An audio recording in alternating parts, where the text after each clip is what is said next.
Sudden ಆಗಿ bus route ಎಲ್ಲ cancel ಮಾಡಿಬಿಟ್ರೆ ಈ KGF ಜನತೆಗೆ ತುಂಬ ಕಷ್ಟ ಆಗುತ್ತೆ. 10 ಗಂಟೆಗೆ ಮೇಲೆ ಬಸ್ಸು ನೀವು ಒಂದು 2-3 ಬಸ್ ಎಕ್ಸ್ಟ್ರಾ ಮಾಡಬೇಕು. 10 ಗಂಟೆಗೆ ಮೇಲೆ ಬಸ್ಸು ಸಿಗಲ್ಲ, ಜನ ಅನುಕೂಲ ಆಗಲಿ ಅಂತಲೇ ನಾವು ಇದನ್ನು ಚೇಂಜ್ ಮಾಡಿದ್ದೀವಿ. ಹೊರತು ಯಾವುದೇ ತೊಂದರೆ ಮಾಡಬೇಕು ಅಂತಲ್ಲ, KGF ಜನತೆಗೆ ಅನ್ಯಾಯ ಮಾಡಬೇಕು ಅನ್ನೋ ಉದ್ದೇಶನೂ ಇಲ್ಲ. லாஸ்ட்ல போயிட்டு இருக்குது. அரசாங்கம் யாருக்கு இது வந்து தனியாருதா இல்லை வேற யாருதுனா? இது ஒவ்வொன்றுக்கும் வரி கட்டுறோம். இன்னைக்கு அரிசி வாங்கினா வரி கட்டுறோம், பருப்பு வாங்கினா வரி கட்டுறோம், பெட்ரோல் போடும்போது வரி கட்டுறோம். இன்னைக்கு நாங்கள் லாஸ்ட்டில் போனால் கூட நீ மக்களுக்கு சேவை செய்யறதுக்கு தான் வந்துக்கிற அரசாங்கம் வந்து சேவை செய்யறதுக்கு தான் தவிர லாஸ்ட்டுக்கு காட்டுறதுக்கு ஒன்றும் இது இதில் இமீடியட்டாக அந்த பஸ்ஸை வந்து 8 மணி பஸ்ஸையும் 6 மணி பஸ்ஸை இன்னும் சென்னை 8 மணிக்கு போகக்கூடிய பஸ்ஸு 2 நாளைக்கு முன்னாடி நிறுத்தப்பட்டு இருக்குது. அதுக்கு முன்னாடி பார்த்தீங்கன்னா 6:30 மணிக்கு ஒரு பஸ்ஸு. அது மட்டும் இல்லாமல் தொடர்ச்சி அதுக்கு முன்னாடி எங்கெங்கே லாங் டிஸ்டன்ஸில் போகிற பஸ்ஸுங்கெல்லாம் நிறுத்தி நம்ம KGFல அந்த நாள் கஷ்டப்பட்டு ஒரு பஸ்ஸும் வேணும்னு சொல்லி போராடி பெற்று இருக்கக்கூடிய அந்த பஸ்ஸுங்களை இன்றைக்கி ஒன்று ஒன்றா எழுந்துன்னு வரோம். நம்ம KGFலேருந்து எதுவும் இழக்கக்கூடாது அப்படின்னு ஒரு முடிவோடு இருக்கக்கூடிய இந்த தருணத்தில் நம்ம எல்லாம் ஒரு நாள் போய் நேரம் எப்படி இப்போ வந்து குப்பத்துக்கு நம்ம ஒரு பார்டரில் இருக்கிறோம். குப்பத்துக்கு 15 கிலோமீட்டரில் பார்டர் தொடக்கூடிய ஒரு டிஸ்டன்ஸில் இருந்தோம். குப்பத்துக்கு இனி வரலாம் KSRTC சார்பாக பஸ்ஸு இல்லை. இந்த சைடு மங்களூர் போகிற பஸ்ஸு இல்லை. சென்னை நைட்டில் வர பஸ் இப்போ ஒரு 4 பேர் வந்து இங்கே வந்து பஸ்ஸில் 3:30 மணிக்கு வர வேண்டிய பஸ்ஸும் வரல அப்படின்னு சொல்லி போராடி அதுக்கோசரம் இந்த போராட்டம் நடத்தணும். இதுக்கான மெமரண்டம் கொடுக்கணும். DYFI KGF தாலுக் கமிட்டி சார்பாக இந்த இதை நடத்தணும்னு நாங்கள் மெமரண்டம் கொடுக்கணும்னு வந்தோம். ರಾಬಸನ್ಪೇಟೆಯಿಂದ ಚಾಂಪಿಯನ್ಪೇಟೆ ಒಂದು ಇನ್ನೊಂದು ಆಂಡ್ರಸನ್ಪೇಟೆ ಕಡೆ ಈ ಬಸ್ಸುಗಳು ಮತ್ತು ಬಂಗಾರಪೇಟೆಗೆ ಹೆಚ್ಚಿನ ಯಾಕಂದರೆ KGF ಎಲ್ಲ ಆಚೆ ಕಡೆ ಹೋಗಿ ಕೆಲಸ ಮಾಡುವರು. ಟ್ರೈನ್ ಬಂದು ಮತ್ತೆ ಬರೋದು. 10 ಗಂಟೆಗೆ ಮೇಲೆ ಬಸ್ಸು ನೀವು ಒಂದು 2-3 ಬಸ್ಸು ಎಕ್ಸ್ಟ್ರಾ ಮಾಡಬೇಕು. 10 ಗಂಟೆಗೆ ಮೇಲೆ ಬಸ್ಸು ಸಿಗಲ್ಲ. ಮತ್ತು ಬೇರೆ ಬೇರೆ ಸಮಸ್ಯೆ ನಮ್ಮ ಮೆಮೊರ ಅಂತೀವಿ ನಾವು ನಮ್ಮ ಇದು ಬೇಡಿಕೆ ಮೇಡಮ್. ಚೆನ್ನೈ ಟು KGF ಇದು ಮುಂಚೆ 1983 ಬೇಲೂರಿಗೆ ಇಂಪ್ಲಿಮೆಂಟ್ ಆಗಿರೋ ಬಸ್ ಇದು. ಫ್ರಮ್ ದ ಬಿಗಿನಿಂಗ್ 1983 ಈ ರೂಟ್ ಎಲ್ಲ ಬಂದು ಇಂಪ್ಲಿಮೆಂಟಲ್ಲಿದೆ. ನೀವು ಸಡನ್ ಆಗಿ ಬಸ್ ರೂಟ್ ಎಲ್ಲ ಕ್ಯಾನ್ಸಲ್ ಮಾಡಿಬಿಟ್ರೆ ಈ KGF ಜನತೆಗೆ ತುಂಬ ಕಷ್ಟ ಆಗುತ್ತೆ. ಯಾವ ರೂಟೆಲ್ಲ ಅನುಕೂಲ ಆಗಿತ್ತು ಅವೆಲ್ಲ ತೆಗೆದುಬಿಟ್ರೆ ನಮಗೆ KGF ಜನರಿಗೆ ಬೇರೆ ಡೈಲಿ ಟ್ರಾವೆಲ್ ಮಾಡೋರಿಗೆ ಟ್ರೈನ್ ಇದೆ. ಇವಾಗ ಸಾರ್ವಜನಿಕರಿಗೆ ಈ ಅನುಕೂಲ ಇರೋ ಈ ರೂಟೆಲ್ಲ ತೆಗೆದುಬಿಟ್ರೆ ನಮ್ಮ KGF ಜನರು ಜಾಸ್ತಿ ಓಡಾಡೋದು Chennai to KGF, Bangalore to KGF, Mangaluru bus, Bellary bus, ಈ ಥರ ಎಲ್ಲ ಬಸ್ಸು ಬಂದು KGF ಡಿಪೋಯಿಂದಾನೇ ಇದು ಹೋಗ್ತಾ ಇರ್ತದೆ. ಬೆಂಗಳೂರಿಂದ ನಾವು ಕನೆಕ್ಟ್ ಮಾಡಿದ್ರೂ KGFಯಿಂದ ಒಂದು ಬಸ್ಸು ಇವಾಗ ವೇಲಾಂಗಣಿಗೆ ಒಂದು ಬಸ್ ಬಿಟ್ಟಿದ್ದೀರ, ಅದು ಸೀಸನ್ ಬಸ್ಸು ಅಂತ ನಾವು ಅದು ಅಂದ್ಕೊಳ್ತೀವಿ. ಆದರೆ ಚೆನ್ನೈ ಬಸ್ಸು, ಬೆಂಗಳೂರು ಬಸ್ಸು ಮತ್ತು ಮಂಗಳೂರು ಈ 3 ಬಂದು ಯಾವಾಗಿದ್ರೂ ನಮಗೆ ಒಂದು ಅನುಕೂಲ ಆದ ಒಂದು ರೂಟ್. ಅದು 1983 ಅದು ಇಂಪ್ಲಿಮೆಂಟ್ ಆಯಿತು. ಇವಾಗ ತಕ್ಷಣ ನೀವು 2-3 ಬಸ್ ಬಿಟ್ಟಿರೋದು ಇವಾಗ ಕಡಿಮೆ ಮಾಡಿಬಿಟ್ರೆ ಟೈಮಿಂಗು ಇರಲ್ಲ, ಜನರಿಗೂ ಅನುಕೂಲ ಆಗೋದಿಲ್ಲ. ಅದರಿಂದ ನಮ್ಮ ಸಂಘಟನೆ ಪರವಾಗಿ ನೀವು ಈ ಬಸ್ಸನ್ನು ಕೂಡಲೇ ಬಿಡಬೇಕಂತ ನಾವು ವಿನಂತಿ ಮಾಡ್ತೀವಿ. ಮೆಮೊರಂಡಮ್ ನಾನು ತಗೊಂತೀನಿ. ಈಗ ಯಾವುದೇ ಒಂದು ಬಸ್ಸು ಬಿಡಬೇಕು ಅಂತಂದ್ರೆ ಒಂದು ಬಸ್ಸಲ್ಲಿ ಎಷ್ಟು ಜನ ಹೋಗ್ತಾ ಇದ್ದಾರೆ ಬರ್ತಾ ಇದ್ದಾರೆ ಅದ್ರ ಮೇಲೆ ನಾವು ಬಸ್ ಬಿಡಬೇಕಾಗುತ್ತೆ. ಈಗ ನಾವು ಆ ರೀತಿ ಅನಾಲಿಸಿಸ್ ಮಾಡ್ಕೊಂಡು ಹೋಗಬೇಕಾದ್ರೆ ನಿನ್ನೆ ಇವ್ರು ಬಂದು ಆ್ಯಕ್ಚುಲಿ ನನ್ನ ಹತ್ರ ಮಾತಾಡ್ಕೊಂಡೇ ಹೋಗಿದ್ದಾರೆ. ಅವ್ರ ಗಮನಕ್ಕೆ ತಂದಿದ್ದೀವಿ ಯಾವ ರೀತಿ ಇದೆ, ಎಲ್ಲಿಂದ ಎಲ್ಲಿಗೆ ಎಷ್ಟು ಜನ ಹೋಗ್ತಾ ಇದ್ದಾರೆ ಬರ್ತಾ ಇದ್ದಾರೆ ಅಂತ. 55 ಸೀಟ್ ಗಾಡಿ ಒಂದು ಬಸ್ಸು ಹೋದ್ರೂ ಅದರಲ್ಲಿ 20 ಜನಕ್ಕಿಂತ ಕಡಿಮೆನೇ ಓಡಾಡ್ತಾ ಇದ್ದಾರೆ. ಬೇಲೂರಿಂದ ಚೆನ್ನೈಗಿಲ್ಲ, ಅಪ್ ಟು ಬೇಲೂರವರೆಗೂ ಸ್ವಲ್ಪ ಜನ ಓಡಾಡ್ತಾರೆ. ಅಲ್ಲಿಂದ ಎಲ್ಲ ಖಾಲಿ ಗಾಡಿನೇ ಹೋಗ್ತಾ ಇದೆ. ಅದರಿಂದನೇ ಪ್ರಾಬ್ಲಮ್ ಆಗಿ ಗಾಡಿ ನಿಲ್ಲಿಸಿರೋದು. ಯಾಕಂದರೆ ಜನರಿಗೆ ಅನುಕೂಲ ಅಂತ. ಈಗ ಸರಿ ಹೇಳ್ದಂಗೆ ಈಗ KGFಗೆ, ಬೆಂಗಳೂರಿಗೆ, ಬಂಗಾರಪೇಟೆಗೆ, ಕೋಲಾರಿಗೆ ಎಲ್ಲ ಜಾಸ್ತಿ ಜನ ಓಡಾಡ್ತಾರೆ. ಅಲ್ಲಿ ಹೆಚ್ಚಿನ ಸಂಖ್ಯೆಯಲ್ಲಿ ಬಸ್ಸಸ್ ಬೇಕು ಅಂತ ಹೇಳಿದ್ದಾರೆ. ಅಲ್ಲಿ ಬಸ್ಸಸ್ ಬಿಡಬೇಕು ಅಂತಂದರೆ ನಮಗಿರೋಂತಹ ಬಸ್ ಸಂಖ್ಯೆಯಲ್ಲಿ, ಡ್ರೈವರ್ ಕಂಡಕ್ಟರ್ ಸಂಖ್ಯೆಯಲ್ಲಿ ನಾವು ಬಸ್ ಆಪ್ರೇಟ್ ಮಾಡಬೇಕಾಗತ್ತೆ. ಇಲ್ಲಿ ಖಾಲಿ ಗಾಡಿ ಓಡಿಸೋದು ಮುಖ್ಯನ, ಇಲ್ಲಿ ತುಂಬಿ ಹೋಗ್ತಾ ಇರೋಂತಹ ಜನಕ್ಕೆ ಅನುಕೂಲ ಕಲ್ಪಿಸ್ಬೇಕು ಅನ್ನೋದು ನಮ್ಮ ಉದ್ದೇಶ ಆಗಿದೆ. ಖಾಲಿ ಗಾಡಿ ಕಳಿಸೋದು ಬೇಡ. ಇದು ಎಷ್ಟೋ ಜನ ಕಂಪ್ಲೇಂಟ್ಸು ನಮಗೆ ಆಗಿದೆ. ಏನಂದರೆ ಖಾಲಿ ಗಾಡಿ ಹೋಗ್ತಾ ಇದೆ, ಇಲ್ಲಿ ನೋಡಿದ್ರೆ ಡೋರಲ್ಲಿ ನೇತಾಡ್ಕೊಂಡು ಹೋಗ್ತಾ ಇದ್ದಾರೆ ಜನ, ಇಲ್ಲಿ ಬಸ್ ಬಿಟ್ಟಿಲ್ಲ, ನೀವು ಖಾಲಿ ಹೋಗೋಕೆ ಆ ಕಡೆ ಬಿಟ್ಟಿದ್ದಾರೆ ಅನ್ನೋ ಪ್ರಶ್ನೆಗೂ ನಮಗೆ ಬಂದಿದೆ. ಆ ಒಂದು ಉದ್ದೇಶದಿಂದ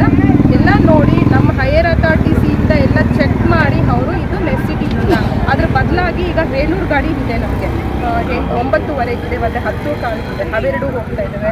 ಮಧ್ಯಾಹ್ನ 2 ಗಾಡಿ ಇದ್ದಾವೆ, ಮತ್ತು ಸಂಜೆ 2 ಗಾಡಿ ಬೇಲೂರು ಇದೆ. ಮಧ್ಯಾಹ್ನ 3:00 ಚೆನ್ನೈ ಗಾಡಿ ಇದೆ, ನೈಟ್ 10:00 ಚೆನ್ನೈ ಗಾಡಿ ಇದೆ. ಅದೆಲ್ಲನೂ ನಮ್ಗೆ ಯೂಸ್ ಆಗ್ತಾ ಇದೆ. ಇನ್ನೊಂದು ನಮ್ಮದು ಉದ್ದೇಶ ಇಲ್ಲ, ನಮ್ದು ಇನ್ನೇನು ದುರುದ್ದೇಶನೂ ಇಲ್ಲ ಈ ಗಾಡಿ ನಿಲ್ಲಿಸಬೇಕು ಅಂತ. ಜನರಿಗೆ ಅನುಕೂಲ ಆಗಲಿ ಅಂತ ಒಂದು ಒಳ್ಳೆ ಉದ್ದೇಶದಿಂದನೇ ಆ ಗಾಡಿ ತೆಗೆದು ನಮಗೆ ಈ ಕಡೆ ಬೆಂಗಳೂರು ಕಡೆಗೆ ಆಪ್ರೇಟ್ ಮಾಡೋಕ್ಕೆ ಜನ ಅನುಕೂಲ ಆಗಲಿ ಅಂತಲೇ ನಾವು ಇದನ್ನು ಚೇಂಜ್ ಮಾಡಿದ್ದೀವಿ ಹೊರತು ಯಾವುದೇ ತೊಂದರೆ ಮಾಡಬೇಕು ಅಂತೆಲ್ಲ KGF ಜನತೆಗೆ ಅನ್ಯಾಯ ಮಾಡಬೇಕು ಅನ್ನೋ ಉದ್ದೇಶನೂ ಇಲ್ಲ. ಇನ್ನು ಈ ಸರ್ವಿಸ್ನ ಈ ಕಡೆ ಡಿವೈಡ್ ಮಾಡಿ ಆ ಕಡೆ ಹೋಗೋ ಬಸ್ಸನ್ನು ಈ ಕಡೆ ಮಾಡ್ತೀವಿ ಕಾಸೆ. ಇನ್ನೊಂದೇನೇನಿದ್ರು ಮಾರಿಕುಪ್ಪಮ್ಮು ಮತ್ತು ಇದು ಮಾಡಿ ಅಂತ ಹೇಳಿದರೆ ಅದು ಆ್ಯಕ್ಚುಲಿ ಬಿಫೋರ್ ಕೋವಿಡ್ ಇತ್ತು. ಈಗ ಆಮೇಲೆ ಸ್ವಲ್ಪ ಜಾಸ್ತಿ ಜನ ಓಡಾಡ್ತಿರ್ಲಿಲ್ಲ ಆವಾಗ್ಲೂ. ಆಫ್ಟರ್ ಕೋವಿಡ್ ಆದಮೇಲೆ ಏನು ಮಾಡಿದ್ರು ಇದರಲ್ಲಿ ಜಾಸ್ತಿ ಈಗಲೂ ಅಷ್ಟೇ ಬಸ್ ಬರ್ತಾ ಇರುತ್ತೆ, ಬಟ್ ಆಟೋದಲ್ಲೇ ಹೋಗ್ತಾರೆ ಹೋಗೋದು. ಬಸ್ಸಲ್ಲಿ ಹತ್ತಿ ಹೋಗುವಂಥ ಕಾಯಲ್ಲ ಬಸ್ಗೆ, ಅದು ಲಿಮಿಟ್ಸ್ ಇರುತ್ತೆ. ಈಗ ಆಟೋ ಹೋದಂಗೆ ಬಸ್ ಹೋಗೋಕ್ಕಂತೂ ಬಸ್ಸಿಗೆ ಇಷ್ಟು ಜನ ಅಂತ ಇರಲೇಬೇಕು. ಡೀಸೆಲ್ಗೂ ಖರ್ಚಿರುತ್ತೆ, ಮತ್ತು ವೆಹಿಕಲ್ ಮೇಂಟೆನೆನ್ಸ್ ಖರ್ಚಿರುತ್ತೆ, ಎಂಪ್ಲಾಯ್ ಖರ್ಚಿರುತ್ತೆ, ಎಲ್ಲನೂ ನಿಭಾಯಿಸಬೇಕು. ಹಾಗಂದ್ರೆ ಆಟೋಗೆ ಈಗ ನಾನೇ ಆಗಲಿ ಎಕ್ಸಾಂಪಲ್ ಹೋದ್ರು ನಿಂತ್ಕೊಂಡ ತಕ್ಷಣ ಆಟೋ ಬಂತು ಅಂದರೆ ಆಟೋ ಓದಿಸ್ತೀನಿ ಅರ್ಥ. ಇನ್ನು ಅರ್ಧ ಗಂಟೆ ಬಸ್ ಬಿಟ್ಕೊಂಡು ಬರುತ್ತೆ ಅಂತಂದರೆ ಬಸ್ ನಾವು ಕಾಯಲ್ಲ. ಆ ಒಂದು ಉದ್ದೇಶದಿಂದ ಅದು ತೆಗ್ದಿದ್ದಾರೆ. ಅದನ್ನು ಅನಾಲಿಸಿಸ್ ಮಾಡ್ತೀವಿ.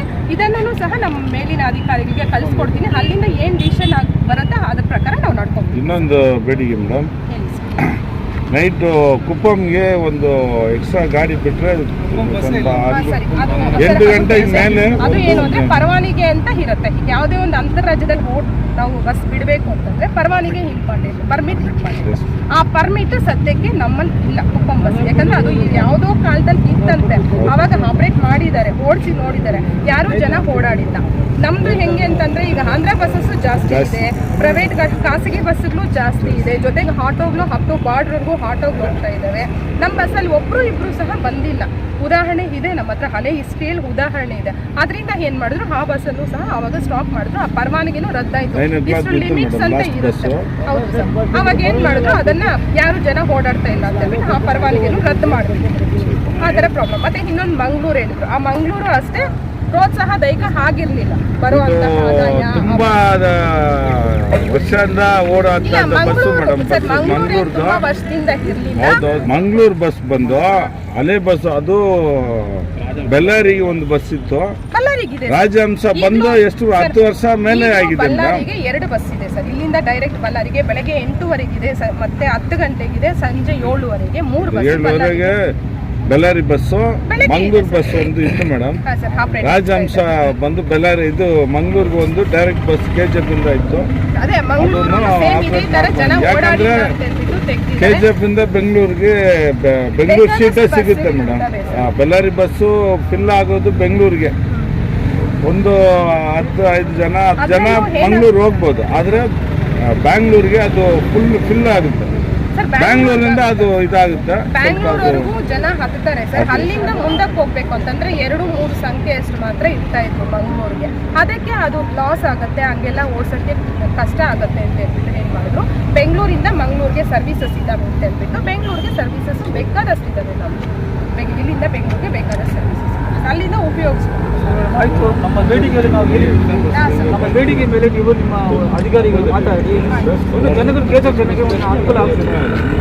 ಇದೆಲ್ಲ ನೀವು ಸ್ವಲ್ಪ ಮಾಡಬೇಕು. ಅದಕ್ಕೆ ಬಂಗಾರಪೇಟೆ ಬಸ್ ಸ್ವಲ್ಪ ಜಾಸ್ತಿ ಮಾಡಬೇಕು. ಸರಿ ಸರ್. ಮಾರಿಗೆ ಬಂದು ಅದು ಸ್ವಲ್ಪ ಏನೊಂದು ಮಾಡಿ ಅದು ಮಾಡಬೇಕು. ಆಯಿತು ಸರ್. ಬಸ್ಸಸ್ ಇರಲ್ಲ. ಅದು ಟ್ರೈನ್ ಟೈಮಿಗೆ ನೀವು ಮಾಡಿದ್ರೆ ಪಾಪ ಅವರಿಗೆ ಸ್ವಲ್ಪ ಪ್ರಯತ್ನ ಅದು ನೀವು ಮಾಡ್ಬೋದು. ನಿಮ್ಮ ಕೈನಲ್ಲಿ ನಿಮ್ಮ ಕೈನಲ್ಲಿ ಏನಾಗುತ್ತೆ ಅದು ಸ್ವಲ್ಪ ಅದು ಮಾಡಿದ್ರೆ ಸ್ವಲ್ಪ ಪಾಪ ಅಲ್ಲ.